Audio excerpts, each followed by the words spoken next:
Hello, This hello. episode has all the energy. Whoop, whoop. We haven't whooped in a while. Yeah, right? I hope you are listening to this episode while you are running or on the treadmill or taking in some air, because this is going to be a high energy episode. Our guest has some special skills, and I cannot wait to unleash this person on our audience. I'm so excited. You're excited. I'm a little nervous, but it'll be good. It'll be good.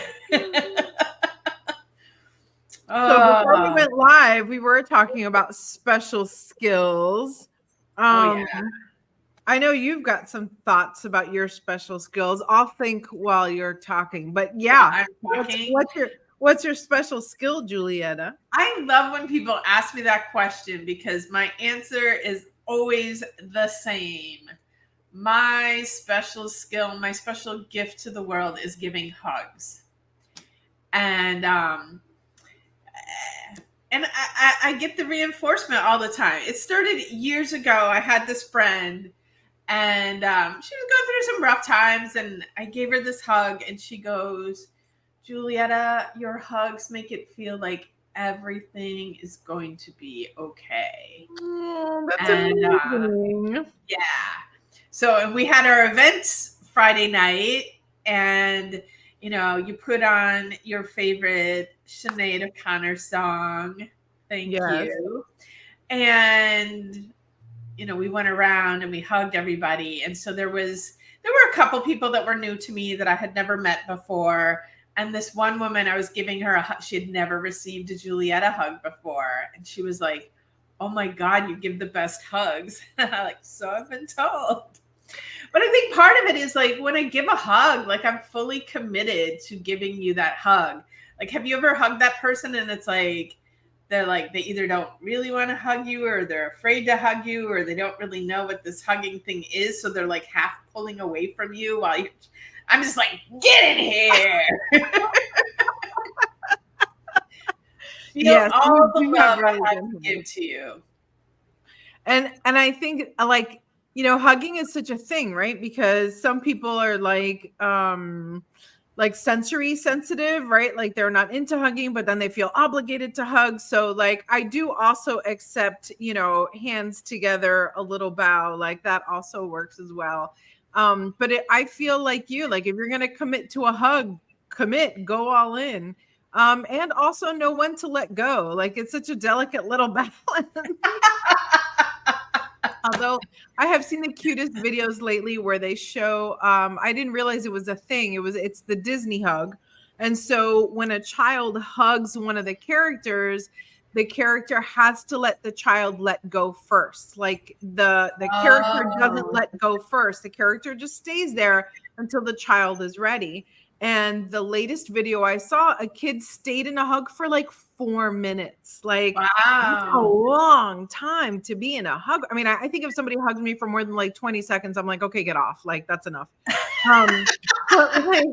But like 4 minutes is a lot. But like, what must that kid's number one mind, right, be going on in their mind, and because Minnie Mouse is like, they're Jesus, so that's pretty cool. But also just from a scientific standpoint, like regulating heartbeats, right, like syncing up, the vibrations and the frequencies of our bodies connecting. So a hug is so much more. thing, and I don't remember it, but like when you hug for this many seconds, this happens. And like, it has to be, I want to say it has to be like a 30-second hug or something like that for you to get the full physiological benefits of a hug. Maybe it's even a long. I'm going to have to look that up and get back to the audience on that. But I'll have to time it. We'll have to do like a little experiment. How I mean, that'd be a cool question. How long can you be hugged for before you start freaking out, and why? It may also depend a little bit on who's doing the hugging. Well, yeah, for sure. So. But you're right. When people give you like the turn my hip to the side and just a weird little all bony hug, yeah, it's weird. So what's your special skill gift to the world? That's a great question. I wish I could do like, remember David Letterman's Stupid Human Tricks? I don't think I have any stupid human tricks. And for as much as I talk, I think I'm actually a good listener. Oh no, I think so. I think I can just create the space to just come and be yourself, you know. I don't know if that's a special skill or whatever, a way of being. It's much needed in the world, so we appreciate you for that. So are we ready to bring on this guest? Let's do it. All right. Drum roll, please. Hello, I'm Trent Alexander. I live in Fort Lauderdale, Florida. I am an amateur actor. Hi, goddesses. Thank you for having me on your show. Look at all the energy. I'm loving it. I am high energy. I don't do this whoop whoop shit. Let's see. To the camera. You get to be yourself. Remember, you get to be yourself. Just stay in the middle there. Stay in the middle I'm there. trying to find the middle here. Trying to find the middle. The middle path. The middle path. So why don't you introduce yourself and tell us what keeps you passionate about being an amateur actor? Well, like I said, Trent Alexander, and longtime listener, first time interviewer. I think we're in trouble. He might start asking us the question. Any interviewee. What was the question again? What keeps you passionate? What got you into acting? Wow. Okay. All right. Yeah. Thanks for the prompt. Line. I'm here for you, Trent. I'm here for you. Well, I newly discovered acting as a passion. I thought about getting into it. Started taking some classes last October, so it's been like over 4 months now, and it just keeps getting better. The stuff I was taking classes down in Hollywood at a place that will remain nameless, and I met serendipitously met Bob Carter, who has a theater up in West Palm Beach called Actors Rep, and it's 1000 North Dixie Highway, West Palm Beach. And Bob has been in theater for 64 years. The guy's 84 years old. Started in 1960 in New York. Went to New York and like a Hollywood story. He goes to New York. He's in New York for 2 weeks and gets accepted in acting class with Lee Strasberg, which is like one of the biggest names in acting in New York at that time. And was in class with people like Marlon Brando, Marilyn Monroe. So when I met this guy at a thing, I don't know what the hell to call it, like he was speaking, and he just turned me on to acting. Everything he talked about, the physicality of it, what being an actor is, and so on. I was like rapidly taking notes, writing down everything as fast as I could, and over the course of the next couple of weeks, I went up to West Palm Beach and started taking classes up there. And after a class one night, I would go and talk to him all the time. He was always very accessible to me. Never acted like I was, a bother or wasting his time. He is always open to sharing all his knowledge, and I just like drink it up, because somebody that's been doing something that long, that's like a wow. That's a big that is truly awesome. People throw that word around so lackadaisically, but that was awesome. Anyway, so of course one night he asked me if I wanted to be in a play that he was starting rehearsals the 1st of December, and I was like, oh, can I say fuck on here? I was like, fuck yeah. So I started rehearsing for this play called The Laramie Project, and it's about. It was written about the young University of Wyoming student gay that was beaten to death, and in 1998, I didn't do enough warm up. My mouth isn't. I didn't warm up enough here. So anyway, just real quick, it's got 70 roles in it. We're doing it with 10 actors, and I have 9 of those roles. Wow. So jumping in head first, or setting something up, setting your hair on fire, running down the street. I mean, it's really been a real challenge. So I've been rehearsing for that for the last couple months. Our opening date was supposed to be last weekend, but was postponed. Anyway, so what keeps me passionate about it? I don't know if I said this, but working with artistic people. Like, I've always loved being around artistic people that have a flair, or like you two characters. It's creativity is much admired, and I think with acting, I've learned over the last couple months, really, from taking more acting classes with Bob, and in the play, and reading Uta Hagen and Adler, some of these famous acting books. The body is your instrument. You don't have a violin or a piano or something like that, or your body is your instrument. So that's been just like a discovery every day, all the time, just learning new things, and how to perform, how to tell a story, how to capture a mood or a feeling, and to express that with your body. In acting in theater on a stage is different than doing film. And when I first started looking into this, I was looking at like, what am I going to do? Modeling or commercials, or TVs or whatever. And given Florida, there's not a lot of TV production or film production here because of tax reasons, I'm told.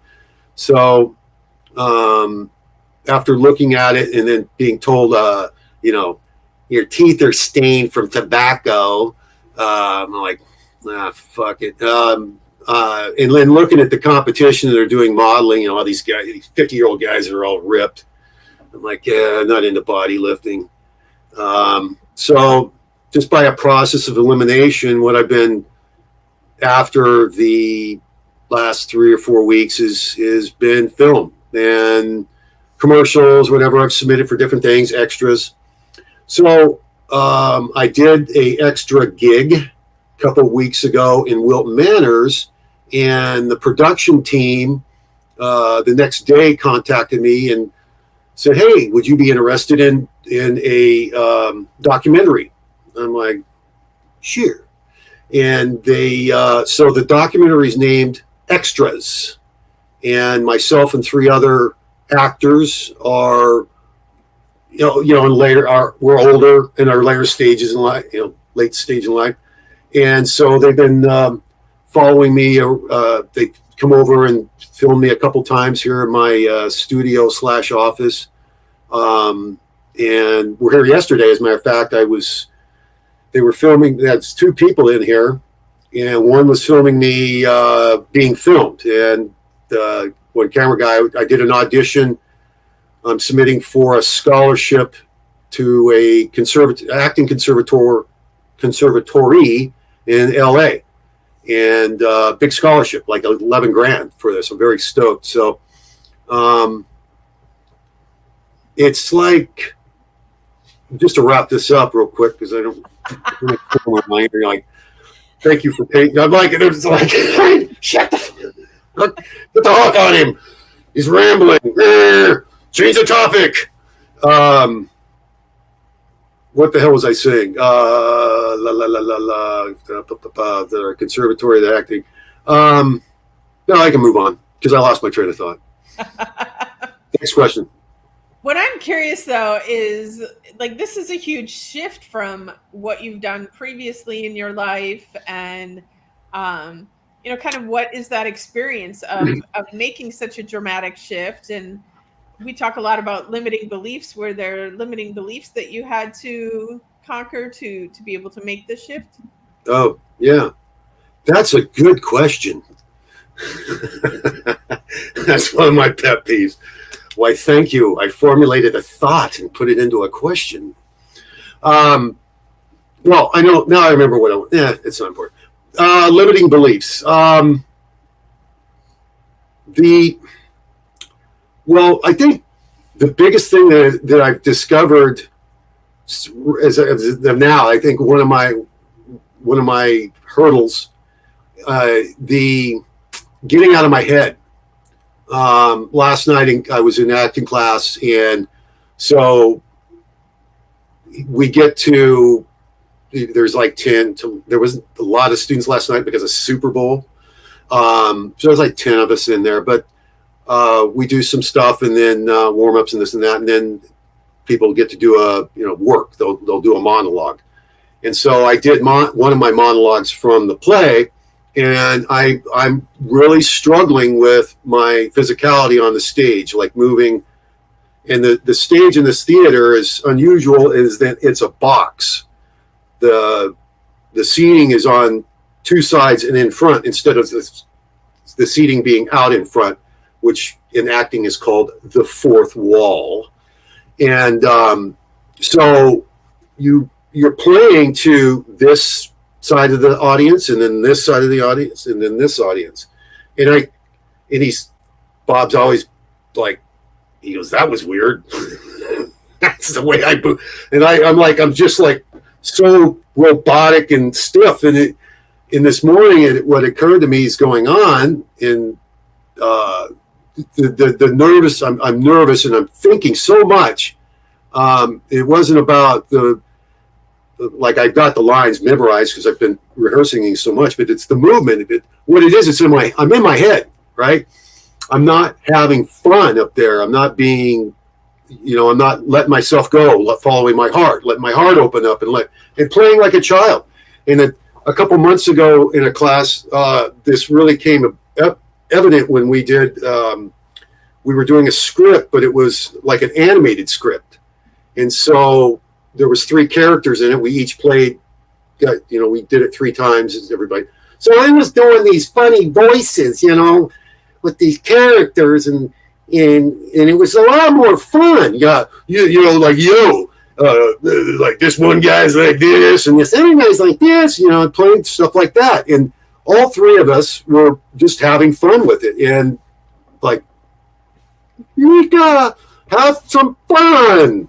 Get out of your head. And I always I play golf. I call myself an avid golfer. I love to play golf. But one of the things I always say about golf is like life. And in this instance, that is when you go up to make a shot to, wherever you want to hit the ball, where you want the ball, you want to visualize where you want the ball, how you want it to fly, how you want it to land, how you want it to roll to where you want it to go. So you visualize the shot, and then you get in your stance and you execute it, and you're done thinking about it, right? You got to trust your body, trust the universe to make things happen. And when you do that, things always work out a hell of a lot better. So that's my limiting belief. That's a great lesson to remember to have fun and get out of your head. And gosh, that's hard to do. Yeah. But one of the things that I love about a really good actor is where you lose sight of the actor and you just dive into the character, Exactly. Like, a lot of the real greats, you forget who's acting because they become that character.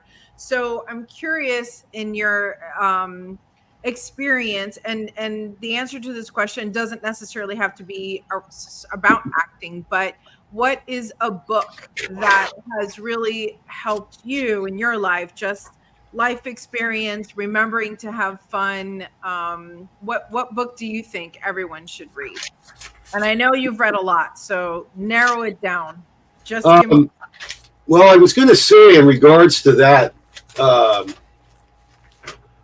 when you're that's the contract right there as an actor to their audience, right?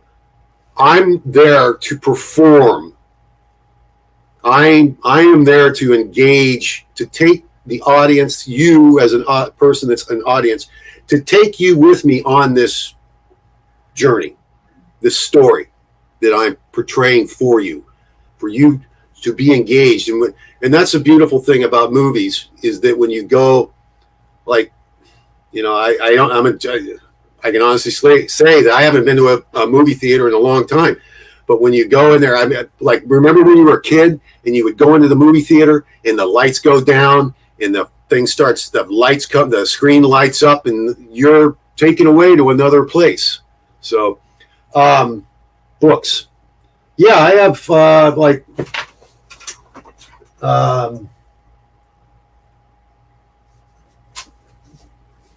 I just grabbed some, how about Subtle Art of Not Giving a Fuck?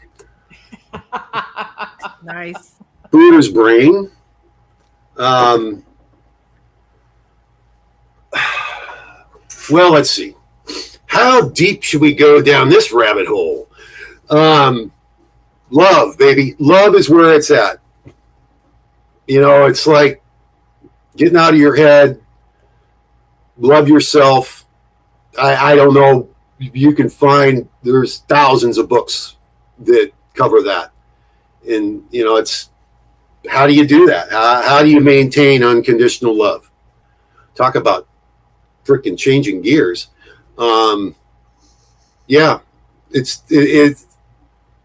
like Lennon. It's all about, you know, love. And love is all it's about. And that starts with loving yourself, right? That's the biggie. Because we all are our worst critic, judge, and it's you know, things. We all have triggers. You know, you'll think everything's just going great, and then something will happen. You'll see something. Somebody says something to you, or you know, whatever, and you'll just all of a sudden something takes over and you react in a way that later you regret, but then also what it does to you mentally, physically, psychologically, whatever. Your level of joy and love is turned to fear, and then that, if you don't catch yourself fast enough, it's very difficult to right that ship. You know, to get out of that. And usually what happens is you just it keeps perpetuating itself. And then you got to go to bed and get up the next morning and you start over. But the Untethered Soul, that's a good book. Jimmy, what the hell was that guy's name? Michael Singer. Have you heard of that one? The Untethered Soul? Yeah. Yeah. No, I can't find it. I met the guy, actually. I went up to, he lives up in north. He's got this property north of Gainesville. His name's not coming to me at the moment. But anyway, I think that was Michael Singer is the book, is the author, I think. What? Mickey. Michael Singer. Mickey Singer, yeah. He goes by Mickey. And yeah, I mean, that was a game changer. I read that and read that and read that. I mean, when I was in my late 30s and I was really struggling with things financially. I got myself in some very serious financial trouble, and I started drinking all the time just to escape from it, self-medicate. Well, what I learned was that I was self-medicating, And I started listening to, I just happened, it was a Saturday afternoon, and it was like Actors Studio was on or something, and Mike Myers and Deepak Chopra were on the show, or maybe it was Bravo. And that was like my introduction to Deepak Chopra. It was this Mike Myers and Deepak Chopra interview where they were running around in New York. And from that, I started to realize that I was self-medicating, and that while I was drunk, I couldn't do anything about what my situation was. And then I saw this movie called, I haven't told this story in a long time. Then I saw this great movie called Joe versus the Volcano with Tom Hanks, Hanks and Meg Ryan. Meg Ryan, right? And Meg Ryan plays like three different women in this. And one of the characters, they're in this diner, and they're having breakfast or something like that, whatever it was. And she goes, if you're around me long enough, you'll realize that I'm soul sick. And I thought, hey, I think I got that. So that, I think really that was like one of my epiphanies. That was one of my defining moments, is realizing that, and self-realization, And all right, so I'm getting the sense that I'm getting the hook again. No, not at all. Not at all. I think you're speaking some truth, and I love that you've reread some of the books. I think that's something good for our audience to do as well, is realize that as you're reading books, as your life changes, what you get out of those books is different. And so don't be afraid to go back and read those books again, because there's always more information for you there. Exactly. But, we don't always get to choose our moment of clarity. And sometimes it's at rock bottom, and sometimes it's, a scene in a movie. So that's powerful either way. Well, in regards to rereading stuff, absolutely, because I don't know what your reading comprehension is, or what a person's, you miss stuff when you're reading it. And if you're like me, ADD, you can't even finish a book. I've got a stack of books on my desk that I probably started, and it's like a rarity that I'll get through a book. But I read one of the most widely published, least read books there is, and that's called The Course in Miracles. You ever read that 1,400 page? It's like reading Peace and War and Peace, whatever. But another book that really made a big change in and helped me understand the Bible was, oh Christ, that just zipped out of my head.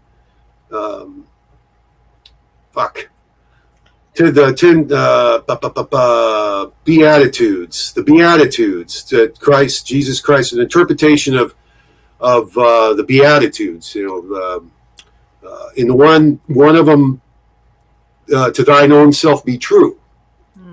I had a clarifying moment with that after I had read that. Emmett Fox,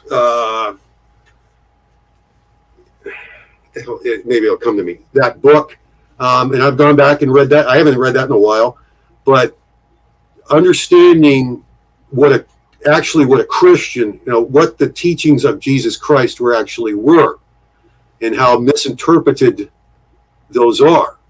And I think that to me that's really like a must read. If I could remember the freaking title of it, Emmett Fox. And then there was another one later, I'm sure everybody's read, and it definitely should be reread probably once a year, because it's a quick read. And that's the 4 Agreements. Yeah. That being true with your word, and not letting don't bother yourself with other people think. It's and you're typically you are mirroring what you believe on someone else anyway, and they're just playing the role for you, right? Sure. I was looking up Emmett Fox books and I can't get to the end of the scroll. There's like a million of them. Make your life worthwhile, alter your life, the mental equivalent, find and use your inner power, the golden key. My goodness. The Lord's Prayer and Interpretation, the 10 Commandments, the Lost Books of Emmett Fox, the 7 main aspects of God, be still. I got it. The Sermon on the Mount. I was getting there. I was almost there. That book, I even got that thing duct taped. The Sermon on the Mount. Yeah, that I mean, it breaks it down. It breaks them down, and it makes, you know, if you follow this book, it would be I've reread it so many times and things just change. It changed with my maturity, or there's things I read that I didn't understand, or I read something that I missed before. But the point is you know, and then what's his name? Anyway, finding your own way, loving yourself, trusting yourself, and finding your own way. Yes, we all need guides. We all need teachers, and the teacher will come when the student is ready. But remember, it's your game. It's your life, right? You can't, you know, there's guides you'll find, but you know, they're not the all-knowing. And I think people get caught up on one thing or under somebody, and then that's that. You know, that's the person. You know, I'm following this person because they helped me with this. Well, you know, it gets to a point where it's time to move on to something that, you know, you got that. Okay, what's next? So, you know, whatever it takes to get you up the mountain. You know, we're all trying to climb up this mountain of enlightenment. Well, let me tell you. Coasting down the other side on a bicycle. That's what I'm looking for.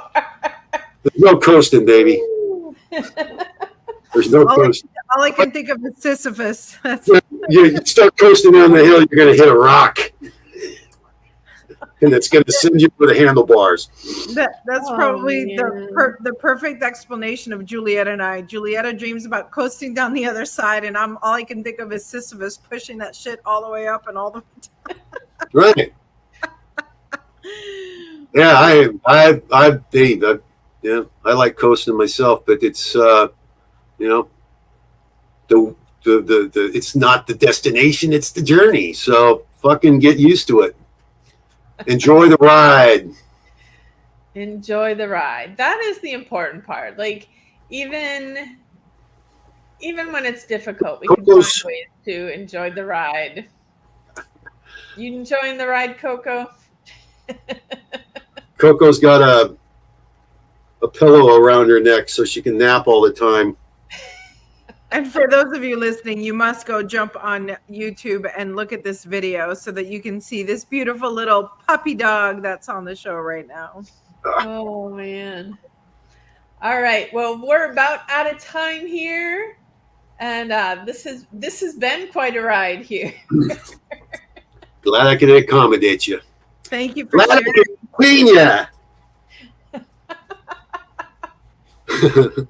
And and laugh, because really everything is funny. Truly. Sun go up and sun go down, and the world's just going to keep spinning around. And if you get to hey, let me leave you with this nugget of wisdom. If you get to the end of your rope, tie a knot and start swinging. there you go. Perfect. Thanks for being on. Thank you for having me. This is what as bad as I thought it would be. That's what everybody says at the end. All right. Have a magical day, everyone.